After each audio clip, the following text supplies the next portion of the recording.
नमस्कार दोस्तों, मेरा नाम निखिल है और आपको मैं मुग़ल चैप्टर जो है 4th क्लास 7th का मैं पढ़ा रहा था। तो उसमें ही अगला पार्ट उसके बारे में देखेंगे कि मुग़ल के सैन्य अभियानों के बारे में। ठीक है, चलिए आइए दोस्तों, हम देखते हैं इसमें सबसे पहले कि मुग़ल के सैन्य अभियानों के बारे में।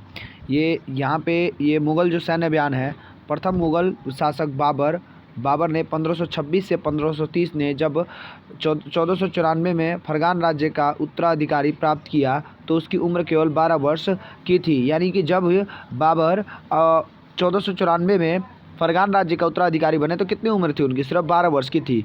मंगोलों की दूसरी शाखा उज़्बेकों के आक्रमण के कारण उसे अपने पैतृक गद्दी छोड़नी पड़ी। यानी कि मंगोल जो थे, मंगोल उनके ननिहाल था उनका, अगर एक तरह से बोला जाए तो। और दूसरी शाखा उज़्बेकों के आक्रमण के कारण उसे अपनी पैतृक गद्दी क्या करनी पड़ी? छोड़नी पड़ी। और अनेक वर्षों तक भटकने के बाद 1504 में काबुल पर कब्जा कर लिया और 1526 में दिल्ली के सुल्तान इब्राहिम लोदी को पानीपत में हराया। यहाँ पे डेट से कंफ्यूज नहीं होना है। 1494 में वो क्या करता है? फरगान राज्य के उत्तराधिकारी बनता है बाबर। फिर उसके बाद से उसकी जो पैतृक गद्दी है उसको छोड़ना पड़ता है क्योंकि उज़्बेक का आक्रमण हो गया था। अब ये उज़्बेक थे कौन? तो उज़्बेक भी दो थे। एक उज़्बेक जो उसके ननिहाल गाँव के थे, नानी के थे, और वो जो दो दूसरे उज़्बेक हुआ करते थे उसके नानी के उधर से ही संबंधित थे, लेकिन वो अलग थे उनसे। तो उन्होंने उसके ऊपर फरगान के ऊपर हमला कर दिया और हमला करने के बाद से अपने पास कर लिया फरगाना को। और जबकि ये 1504 में फिर जो यहाँ पे अगर मैप के द्वारा समझे तो यहाँ पे एक इंडिया का मैप बना है, तो इंडिया से कुछ ऐसे में अगर देखेंगे आप तो इस साइड में ये अफ़गानिस्तान पड़ जाएगा। अफ़गानिस्तान में ही काबुल है और काबुल पर 1504 में बाबर ने कब्जा किया और 1526 में दिल्ली के सुल्तान इब्राहिम लोदी को पानीपत में हराया और आगरा को अपने कब्जे में कर लिया। और दिल्ली और आगरा को उसी समय से ये अपने कब्जे में किया। याद है हमने शुरू में पढ़ा था कि 16वीं सदी से इन्होंने शुरुआत किया और 17वीं सदी के अंत में आते आते इनका पूरा कब्जा हो गया था। तो वही देखिए यहाँ 1504 में काबुल पर कब्जा कर लिया और 1526 में दिल्ली का सुल्तान इब्राहिम लोदी को पानीपत में हराया। तो अगर डेट्स को याद करने का तरीका है तो देखिए यहीं पे नोट्स अपने बनाते चलिएगा। नोट्स ये बनाना है कि यहाँ पे 1494 याद रखेंगे, फरगान में बाबर बनता है फरगान का उत्तराधिकारी। फिर फरगान से वो हार जाता है और 1504 में वो काबुल पर हमला करता है और काबुल को जीत लेता है। और काबुल को जीतने के बाद से वो 1526 में हमला करता है और 1526 में वो काबुल में हमला करता है और दिल्ली के जो सुल्तान इब्राहिम लोदी है उसको पानीपत में हराता है। तो यहाँ अगर देखा जाए तो वो यहाँ पे दिल्ली और आगरा में शुरुआत कर दिया था। तो मुग़लों की अगर बात बोली जाए कि मुग़लों का आक्रमण अगर देखा जाए तो साम्राज्य कहाँ से आता है? तो बाबर की तरफ से आता है और बाबर 1526 में आके और आक्रमण करके जीत जाता है। तो ये बहुत ही इंपॉर्टेंट है इसकी बात। तो यहाँ से हमें 3 डेट से आती हुई, पहली डेट 1494 में, दूसरी डेट 1504 में और तीसरी डेट 1526 में, जो कि दिल्ली और आगरा के ऊपर कब्जा कर लेता है। आइए चलिए देखिए ज़रा, तालिका 1 में मुग़लों के प्रमुख सैन्य अभियानों को दिखाया गया है। इसे ध्यान से पढ़िए। तो आइए हम तालिका 1 को देखते हैं और इनके बारे में पढ़ते हैं। ये रहा तालिका 1, ठीक है, इसको ध्यान से देखना है। इसमें लिखा गया है कि ये प्रमुख अभियान और घटनाएं, कि उनके जो मुग़ल सम्राट के प्रमुख अभियान और उनकी घटनाएं के बारे में लिखा गया है। तो सबसे पहले हमें किसके बारे में पढ़ना होगा? तो हमें सबसे पहले बाबर के बारे में पढ़ना होगा, क्योंकि याद होगा आपको, मैंने बताया था आपको कि ये 1494 में फरगान राज्य में फरगान पे हमला करता है। फिर ये 1504 में अगर बात बोलूँ तो 1504 में ये 1504 में आपके पास आ जाता है, ये काबुल हुआ हमला कर लेता है। और 1526 में जो है ये हमला करके 1526 में पानीपत की जो पहली लड़ाई थी उसके अंदर पानीपत की जो लड़ाई थी उसके अंदर भाग लेता है और ये जीत जाता है। और वहाँ से इसकी दिल्ली और आगरा के ऊपर क्या बन चुकी थी? पहुँच बन चुकी थी। तो ये 3 डेटों तो हमें याद थी अच्छे से। और फरगान की एक तरह से अगर थोड़ी बहुत हिस्ट्री बोले तो हिस्ट्री भी हमें मालूम चल चुकी है। और आगे देखते हैं तो इनके जो है ये प्रमुख अभियान, तो बाबर 1526 से 1530 में, 1526 में बाबर ने पानीपत के मैदान में इब्राहिम लोदी एवं उसके अफ़गान समर्थकों को हराया। यानी 1526 में बाबर ने इब्राहिम लोदी एवं उसके फरगान के समर्थकों को हरा दिया। फिर 1527 में खानवा कुंभ में राणा संगा और राजपूत राजाओं और उनके समर्थकों को हराया। तो 1527 में खानवा में राणा संगा और राजपूत राजाओं और उनके समर्थकों को हराया। अगर देखिए ज़रा, अगर मैं बात करूं बाबर की, तो बाबर 1526 में आते ही पानीपत में इब्राहिम लोदी को हराता है और 1527 में खानवा में राणा संगा और राजपूत राजाओं और उनके समर्थकों को हराता है। अगर ये बात बोला जाए तो अगर इसको चाहते तो हम रोक सकते थे। और अधिकतर अगर आप इतिहास में बहुत सारी घटनाएं पढ़ेंगे तो आप देखेंगे कि अगर हमारा ये अगर बात करेंगे तो यहाँ पे अगर मैं बात करूँ इंडिया को अगर मैं बनाने की कोशिश करता हूँ, ठीक है, इंडिया अगर मैं बनाने की कोशिश करता हूँ तो देखिए अगर मैं इंडिया ऐसा बनाने की कोशिश करता हूँ तो यहाँ पे जो पाकिस्तान वाला ये इलाका है ना, और ये पाकिस्तान, ये रहा इंडिया। देखिए यहाँ पे तो आपको पता होगा कि यहाँ पे जो पड़ जाता है हमारा ये डेजर्ट इलाका, यानी कि राजस्थान पड़ जाता है बिल्कुल, ठीक है। और यहाँ पे आपको पता होगा कि यहाँ पे माउंटेन्स हमारे पास, ठीक है। तो इस माउंटेन से तो कोई नहीं आ सकता है। देखिए अगर मैं बताता हूँ आपको, तो हमला पहले इतिहास में कहाँ से हुआ है, इसको ध्यान से समझेंगे तो आप पाएंगे कि हमला हमारे यहाँ जो होता था ना अगर, तो ये इस साइड से नहीं होता था। देखिए यहाँ से तो ये हो गया, यहाँ से ये हो गया। अगर मैं बात करूँ यहाँ से तो पर्वत से हम घिर गए, ठीक है। और दूसरे साइड से मैं बात करूँ आपको तो आप देखिए ज़रा, इधर से तो हम पानी से घिर चुके हैं, पानी से तो इधर से हमें कोई नहीं वो करने वाला है, ठीक है। और यहाँ से अगर मैं और बताऊँ आपको तो इधर से हम बीच से डेजर्ट है, डेजर्ट है तो इधर थार मरुस्थल है। अगर मैं बात इसकी करूँ तो ये थार का मरुस्थल है, पूरा क्या है, थार का मरुस्थल है। अब बताइए ज़रा कि हम चारों तरफ से किससे किससे घिर चुके हैं। इधर से तो हम पानी से इंडिया घिरा है, नीचे ऊपर चारों तरफ से किससे घिरा है, पानी से घिरा है। देखिए ज़रा अगर मैं बात बताने की कोशिश करूँ, ये नीले नीले रंग से जो मैं रंग रहा हूँ ये इंडिया किससे घिरा है, पानी से घिरा है। अगर मैं बात बताने की कोशिश करता हूँ, ठीक है।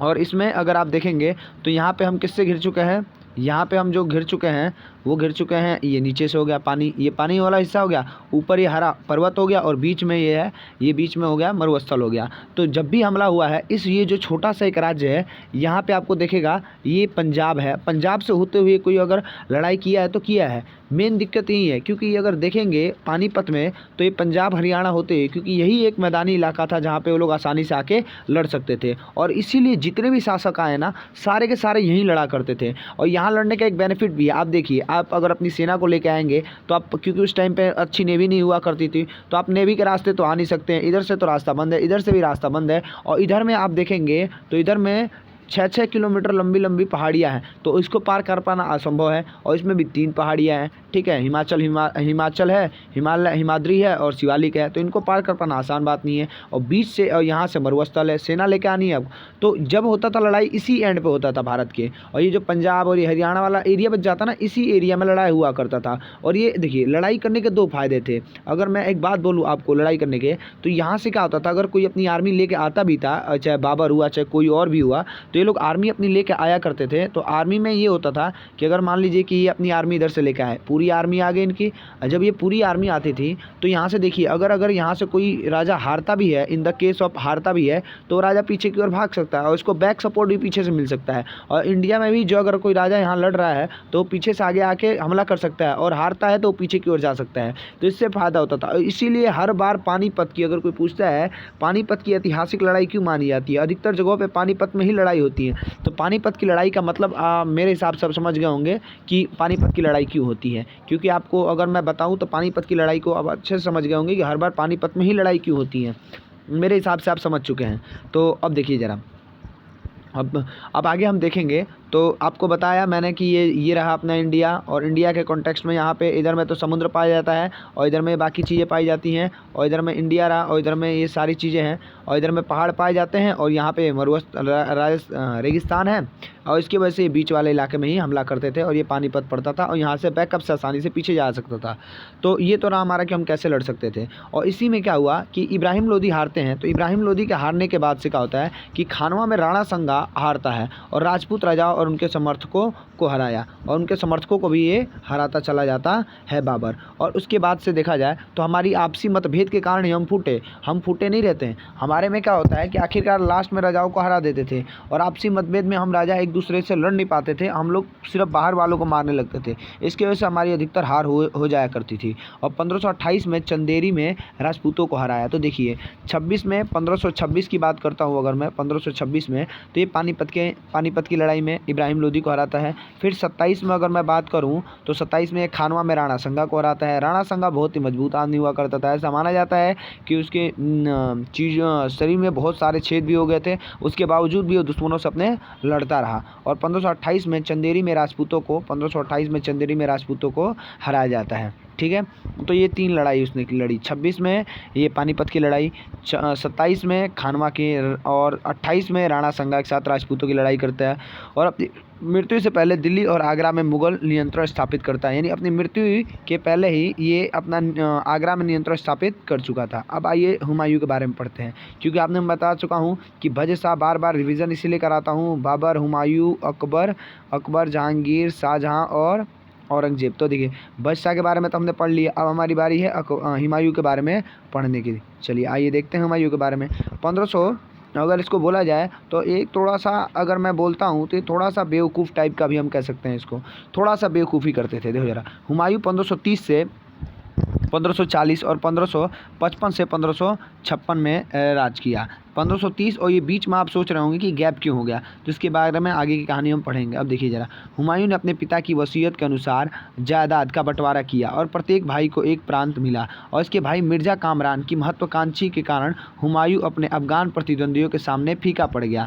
देखिए दिक्कत ये थी कि इनमें जब भी हुआ करता था तो बंटवारा हुआ करता था, और बंटवारे में क्या हुआ कि हुमायूं ने तो सारा बंटवारा कर दिया और बंटवारे की वजह से जो इसका मिर्ज़ा कामरान इसका जो भाई था वो बहुत ही महत्वाकांक्षी था और उसकी जो आकांक्षाएँ थी वो बड़े बड़ी थी और ये जानबूझ के ये अपने भाई के साथ मदद नहीं करता था। इसलिए ये जो हुमायूं है अफगान प्रतिद्वंदी, जो अफगान अब तो अफगान समझ गए होंगे, आई थिंक मेरे हिसाब से आप अच्छे समझ रहे होंगे कि अफगान अगर मैं बोलूँ ऐसा गोला लगा के तो अफगान कहाँ पे है, तो आप समझ गए होंगे कि ये रहा पाकिस्तान, ये रहा अफगानिस्तान, ऊपर में ही है, तो ये अफगानिस्तान। तो अफगानिस्तान के प्रतिद्वंदियों के सामने क्या पड़ रहा था, बाबर फीका पड़ रहा था। और ऐसे तो मूलतः इसकी राजधानी दिल्ली और आगरा हुआ करती थी, तो यहाँ से क्या पड़ रहा था, फीका पड़ रहा था। और हुमायूं के 2 बार और शेर खान ने हुमायूं को 2 बार हराया और 1539 में चौसा में और 1540 में कन्नौज में, और इन पराजयों ने उसे ईरान की ओर भागने का बाध्य किया। 1539 और 1540 में चौसा और कन्नौज में कौन हार जाता है,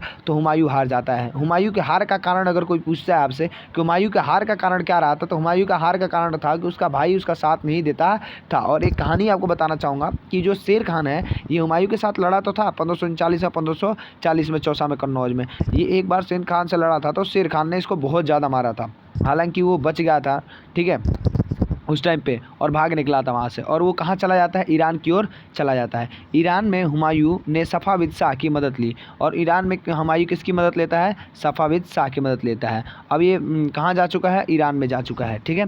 और ईरान से हुमायूं सफ़ाविद शाह की मदद लेता है और 1555 में पुनः कब्जा कर लिया, परंतु उससे अगले वर्ष इमारत की एक दुर्घटना में उसकी मृत्यु हो गई। अब देखिए ज़रा, तो अगर आपकी हिस्ट्री खंगाली जाए, अगर कोई पूछता है कि हुमायूं के बारे में आप अच्छे से बताइए, एक्सप्लेन कीजिए, तो आप अच्छे से बता सकते हैं कि 1539 में और 1540 में क्या होता है, वो 1539 और 40 चौसा और बैटल ऑफ चौसा और बैटल ऑफ कन्नौज, यानी चौसा और कन्नौज की लड़ाई में वो हार जाता है, उसकी हार होती है। और उसको हराने वाला कौन था, अकेला शेर खान था। और शेर खान कहाँ का रहने वाला था, तो बिहार का रहने वाला था शेर खान। तो ये देखिए ज़रा, अगर मैं बोलूँ जो ये शेर खान है ये हरा देता है, लेकिन और ये अंततः सफ़ाविद शाह और वो जो ये इसका नाम है हुमायूं, ये अंततः चला जाता है ईरान में, और ईरान में यहाँ सफ़ाविद शाह हुआ करते थे, और सफ़ाविद शाह की मदद से वापस ही आता है और 1555 में हमला करता है। उस टाइम पे अगर आपको बता दिया जाए तो शेर खान नहीं था, और शेर खान नहीं होने के बावजूद ये ही जीत पाया। अगर वो वहाँ शेर खान रहता तो 100% था कि इसको पीछे की ओर धकेल देता, और आज की हिस्ट्री थोड़ा अलग ही हमें देखने को मिलती, ठीक है। और उसके आगे देखते हैं। अब इस इमारत में एक दुर्घटना में मृत्यु हो जाती है। और एक और बात है, जो हुमायूं था वो पढ़ने में बहुत ज़्यादा पढ़ने में सोचता था, बहुत ज़्यादा पढ़ाई लिखाई में रहता था। तो हुमायूं ने एक अगर आप बोले तो लाइब्रेरी बनवाया था। उस लाइब्रेरी में अगर आपको मैं दिखाना चाहूँ तो ये रहा लाइब्रेरी, देखिए इसको ध्यान। ये लाइब्रेरी में वो एक दिन सीढ़ी से आ रहा था, और जब वो सीढ़ी से नीचे की ओर उतर रहा था, ये रही लाइब्रेरी उसकी। इस लाइब्रेरी से जब वो सीढ़ी से नीचे की ओर उतर रहा था तो वो उतरते समय उसके पैर फिसल गए और वो गिर गया, और इसकी वजह से उसकी क्या हो गई थी, मौत हो गई थी। तो अगर कोई पूछता है कि आपको अगर हुमायूं के बारे में बताइए तो आप अच्छे से एक्सप्लेन कर देंगे। 54 से 55 और 55 से 56 के बीच में उसकी मौत हो जाती है। वो लाइब्रेरी में वो हुमायूं पढ़ने में बहुत ज़्यादा शौकदार था, तो इसलिए वो लाइब्रेरी बनवाया था अपने लिए, और वहाँ पढ़ा भी करता था, और इसके फिसल के गिरने से मौत हो गई थी। अब अकबर के बारे में, अब देखिए ज़रा, अकबर की अगर मैं बोलूँ तो अकबर की माताजी ने बहुत ज़्यादा कष्ट किया था, ठीक है, क्योंकि उस टाइम पे जो हुमायूं था वो ईरान की ओर भागा भागा चलता था और भागा भागा रहता था। इसकी वजह से वो बहुत ज़्यादा मेहनत की, अकबर की मम्मी ने बहुत ज़्यादा मेहनत किया था और इनका उधर ही अफ़गानिस्तान साइड में ही इनका जन्म भी हुआ था। अकबर के बारे में आप पढ़ें तो अकबर 13 वर्ष की अल्पायु में अकबर सम्राट बना। अब 13 वर्ष की, अब देखिए ज़रा, अगर मैं अकबर की बात करूं तो अकबर से पहले इनके जो बाबर, इनके जो दादा थे, अकबर के जो दादा थे बाबर, वो भी अगर वो 12 वर्ष की उम्र में वो फरगान में अपनी गद्दी को संभाले थे। सेम उन्हीं की तरह 13 वर्ष की उम्र में इनका जो अगर पोता बोले बाबर का, तो 13 वर्ष की अल्पायु अकबर में अकबर सम्राट बना और उसके शासनकाल की 3 अवधियों में व्यक्त किया जा सकता है। और अकबर के शासनकाल को पढ़ने के लिए हम कितनी अवधि में बांट सकते हैं? 3 अवधि में। पहला, दूसरा और तीसरा, 3 अवधियों में हम उसको बांट के पढ़ेंगे आसानी से कि पहला, दूसरा और तीसरा क्या है। चलिए आइए देखते हैं। पहली जो अवधि है वो 1556 से 1570 तक है और ये आपको मैं बता देना चाहता हूँ कि आप इसको अच्छे से लर्न करते रहिएगा। 1556 से 1605, ठीक है। ऐसे ही इसके बारे में अगर मैं हुमायूं के बारे में बोलता हूँ तो हुमायूं को भी आप अच्छे से याद कर लीजिएगा कि 1526 से 1530 और ये 1530 से 40 और 55 से 56। ये डेट्स जो होती हैं वो याद करने में प्रॉब्लम होती है, लेकिन आप उसको साथ साथ निपटाते चलेंगे तो बहुत इंपॉर्टेंट रहेगा आपके लिए, ठीक है। अब देखिए, 13 वर्ष की आयु में अकबर सम्राट बना और उसके शासनकाल को 3 अवधियों में व्यक्त किया गया। 1556 और 70 के मध्य अकबर ने अपने संरक्षक, 1556 से 70 यानी अगर मैं बात करूँ 4 साल की, तो इन 4 सालों में जो अकबर है वो किसके साथ रहता है? तो अपने जो संरक्षक हैं वो बैरम खान के साथ में रहता है। 1556-70 के मध्य अकबर अपने घरेलू कर्मचारियों से स्वतंत्र हो गया और अपने घरेलू कर्मचारियों से स्वतंत्र हो गया और उसने सूरी और अन्य अफगानों, निकटवर्ती राज्य मालवा और गोंडवान तथा अपने सौतेले भाई मिर्जा कामरान और उज़्बेकों के विद्रोह को दबाने के लिए सैन्य अभियान चलाया और 1568 में सिसोदियों की राजधानी चित्तौड़ और 1569 में रणथंभौर पर कब्जा कर लिया। देखिए ज़रा, वो 13 वर्ष की अल्पायु में अकबर सम्राट बनता है और 1526 से 1570 के मध्य अकबर अपने संरक्षक बैरम खान, अब ये नाम याद रखिएगा कि अगर कोई आपसे पूछता है कि अकबर जो है वो उसके अंदर काम किया था तो बोल दिया जाएगा बैरम खान। बैरम खान उसको बहुत ज़्यादा सिखाया पढ़ाया करता था। एक तरह से अगर माना जाए संरक्षक तो उसको माना ही जाएगा, गुरु भी मान लीजिए उनका, अकबर का, कि बहुत मेहनत से उसको सिखाया पढ़ाया था और अपने घरेलू कर्मचारियों से स्वतंत्र हो गया। और उसने सूरी और अफगानों को राज्यों और मालवा और गोंडवाना तथा अपने सौतेले भाई मिर्जा हाकिम और उज़्बेकों के विद्रोह को दबाने के लिए सैन्य अभियान चलाया और 1568 में सिसोदिया की राजधानी, अब देखिए यहाँ पे डेट इंपॉर्टेंट हो जाता है कि यहाँ पे जो लिखा है कि 1568 में सिसोदिया की राजधानी और चित्तौड़ और 1569 में रणथंभौर पर कब्जा कर लिया, ठीक है। तो 1568 में यहाँ पे ये इंपॉर्टेंट है कि सिसोदिया की राजधानी पे कब्जा करता है। सिसोदिया की राजधानी उस टाइम पे क्या हुआ करती थी? चित्तौड़, और 1569 में रणथंभौर पर कब्जा कर लेता है। तो आप ये दो डेट याद रखेंगे। 1568 में वो किसके ऊपर कब्जा करता है? तो चित्तौड़ के ऊपर कब्जा करता है। और 1569 में वो किसके ऊपर कब्जा करता है? तो आपको अच्छे से याद करना होगा कि 1569 के ऊपर वो रणथंभौर के ऊपर क्या कर लेता है? कब्जा कर लेता है। और दूसरे भाग में पढ़ेंगे, पहला पार्ट तो हमने देखा 1556 से 70 से, अब जो दूसरा पार्ट है 1570 और 1585 के मध्य गुजरात के विरुद्ध सैनिक अभियान हुए। इन अभियानों के पश्चात उसने पूर्व में बिहार, बंगाल और उड़ीसा में अभियान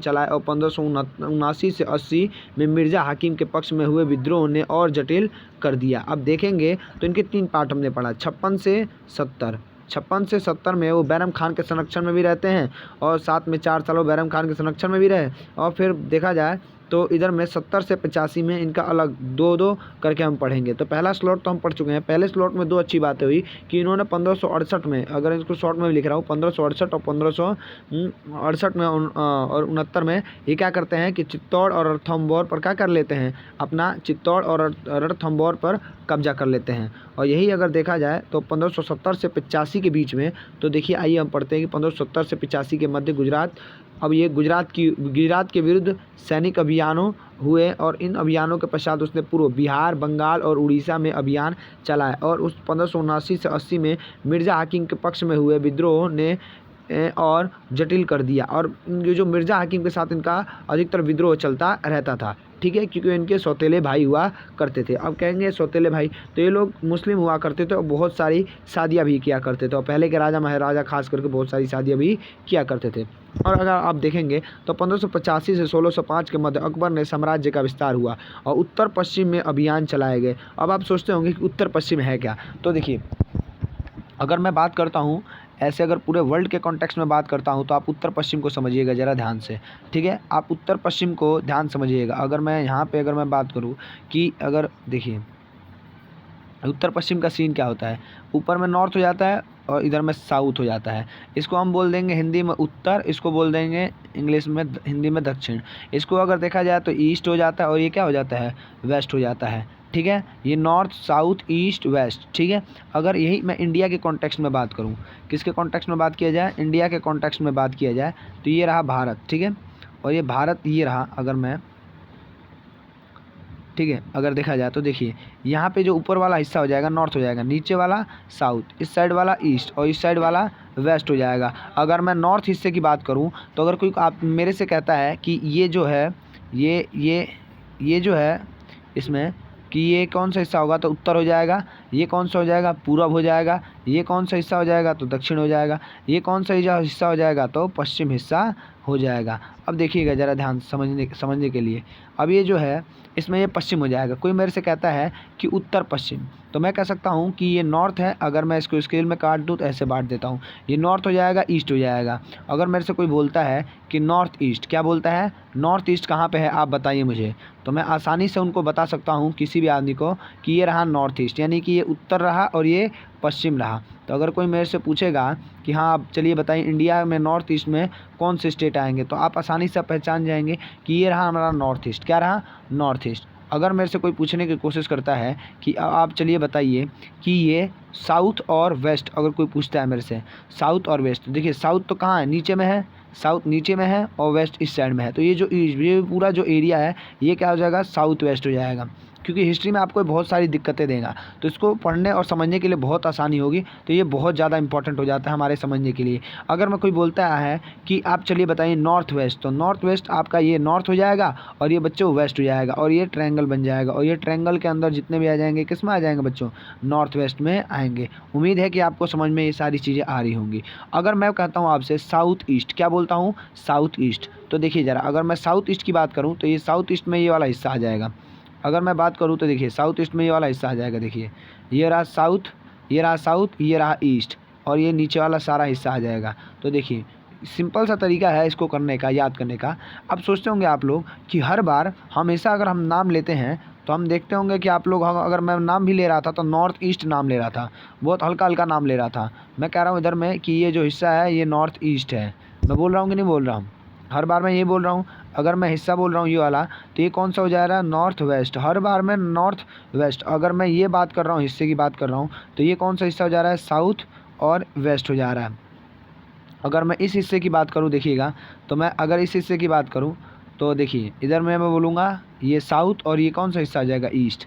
देखिए हर बार में आपको सबसे आगे नॉर्थ आता है। आपने कभी ध्यान दिया है कि नॉर्थ ये ऐसा क्यों नहीं होता, ईस्ट और नॉर्थ क्यों नहीं बोला जाता है, तो ये आपको मैं बता देता हूँ। जियोग्राफिकली हम नॉर्थ और साउथ को ही हिस्सा देते हैं, इसलिए ये ऐसा होता है। चलिए वो तो खैर मिट चुका है, ठीक है, कोई दिक्कत नहीं है, हम आगे देख सकते हैं। उम्मीद है कि आपको ये समझ में आया होगा कि नॉर्थ ईस्ट और साउथ ईस्ट क्या होता है, और नॉर्थ और साउथ को ही हम ज़्यादा महत्व देते हैं, तो इसीलिए पहले उत्तर आता है और फिर दक्षिण आता है। आइए देखिए, चलिए ये जो है 1500 इन्होंने ये 1585 से 1605 में ये विस्तार करना शुरू कर दिए थे, और ये देखेंगे तो ये 1568 से 1605 के मध्य अकबर साम्राज्य का विस्तार हुआ। और उत्तर और पश्चिम, अब उत्तर और पश्चिम का मतलब आप समझ गए होंगे अच्छे से कि उत्तर और पश्चिम में अभियान चलाए गए। तो उत्तर और पश्चिम का अभियान चलाने का मतलब क्या है कि ये इंडिया, और ये अगर मैं बात करूँ इंडिया के कॉन्टेक्स्ट में तो ये अपना इंडिया रहा। अगर मैं बनाना चाहूँ तो ये रहा इंडिया अपना, देखिए ज़रा ये रहा इंडिया अपना, ठीक है। और ये रहा, अगर मैं बात करूँ तो फिर से नॉर्थ, फिर से साउथ, फिर से ईस्ट और ये वेस्ट। उत्तर पश्चिम बोल रहा है तो ये वाला हिस्सा आ जाएगा अपना। यानी इधर में जो भी कार्यक्रम चला रहा था, कौन चला रहा था? तो अकबर चला रहा था, ठीक है। और अभियान चलाएगा और सफ़ाविदों को हराकर कंधार पर कब्जा करेगा। फिर से सफ़ाविदों को हरा दिया गया, कंधार पर क्या कर लिया गया, यानी ये जो अफगानिस्तान साइड में पड़ता है इसके ऊपर कब्जा कर लिया गया और कश्मीर को भी जोड़ लिया गया। अब कश्मीर को भी ऊपर में भी हिस्सा जोड़ लिया गया, क्योंकि मैंने आपको अभी जस्ट बताया कि ये जो हिस्सा है ये हमने पढ़ा था। और मिर्ज़ा हाकिम के मृत्यु के पश्चात काबुल को भी उसने अपने राज्य में मिला दिया और अंततः इसके भाई जो सौतेला भाई था मिर्ज़ा हाकिम, इसकी मौत हो जाती है और इसको अपने साथ मिला लिया जाता है। काबुल को भी अपने साथ मिला लिया है, क्योंकि जो अकबर हैं, अकबर ने ये जो हिस्सा दे दिया था वो हिस्सा दे दिए थे अफ़गानिस्तान वाला हिस्सा, क्योंकि इनमें बंटवारा हुआ करता था। और दक्कन में अभियानों की शुरुआत हुई और बस्तर, खानदेश और अहमदनगर के कुछ हिस्सों बरार खानादेश और अहमदनगर के कुछ हिस्सों को भी उसने अपने राज्य में मिला लिया। और अपने शासन के अंतिम वर्षों में अकबर की सत्ता राजकुमार सलीम के विद्रोह का लड़खड़ाई। और ये अगर देखेंगे तो यहाँ पे जो लिखा गया है, यहाँ पे आप देखेंगे तो आप देखेंगे कि अंतिम वर्षों में अकबर की सत्ता राजकुमार सलीम के विद्रोह के कारण लड़खड़ाई। और जो अकबर के ही पुत्र थे वो खुद ही लड़ने लगे, यानी अकबर का जो पुत्र है सलीम, वो सलीम के कारण विद्रोह लड़खड़ा गया, यानी कि और दिक्कत होने लगी। और यह सलीम आगे चलकर सम्राट जहांगीर कहलाया। और देखिए ज़रा आप देखेंगे तो हर चीज़ में लड़ाई हो रही है। इससे पहले हुमायूं के बाद अकबर के अंदर भी जो मिर्ज़ा हाकिम थे उससे लड़ाई चला करती थी। जब मिर्ज़ा हाकिम की मौत हो जाती है, काबुल में कब्जा हो जाता है, उसके बाद भी ये लोग शांत नहीं बैठते हैं। अब खुद इनके जो पुत्र हैं वो खुद जहांगीर के पुत्र इनसे लड़ाई कर लेते हैं और झगड़ा करने लगते हैं। और वाकई में मैं बताऊं तो अकबर मानते, अगर मैं अकबर की बात करता हूं तो अकबर जहांगीर को ही मानते थे और ज़्यादा सपोर्ट भी किया करते थे। लेकिन जहांगीर को बहुत ज़्यादा जल्दी थी कि उसको जल्द से जल्द सत्ता हाथ में मिले और उसके ऊपर क्या कर सके, वो कब्जा कर सकें, ठीक है। और उनके जो भी लोग थे इनके अंडर में वो उनको भड़काया करते थे अकबर के प्रति। इसकी वजह से अकबर थोड़ा और गुस्सा हो गया और ये सत्ते को लेकर बहुत ज़्यादा लालची हो गया था, ठीक है। चलिए आगे ये है, अब देखिए यहाँ पे अब जहांगीर को अगली वीडियो में देखेंगे, ठीक है। चलिए इतने वीडियो के लिए थैंक यू, धन्यवाद।